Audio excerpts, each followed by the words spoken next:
আসসালামু আলাইকুম। তো আপনারা তো মনে হয় একটা খবর দেখছেন চট্টগ্রামের সীতাকুণ্ডতে, মানে একটা মেয়ে জঙ্গল থেকে হেঁটে আসতেছিল, 7 বছর হয়তো বয়স হবে। তো 30 মিটার গলা কাটা ছিল।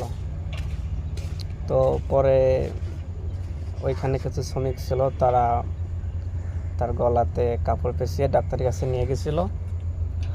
তো একটু আগে নিউজ দেখলাম মেয়েটা নাকি মারা গেছে। মানে খুবই দুঃখজনক একটা ব্যাপার। তো ভাবেন যে আমরা কেমন দেশে বসবাস করতেছি। এই গত 1 সপ্তাহের মধ্যে শিশু থেকে শুরু করে মানে ধর্ষণের শিকার, হত্যার শিকার, মানে আইন ব্যবস্থা দেশের কি কোনোদিন ভালো হবে না?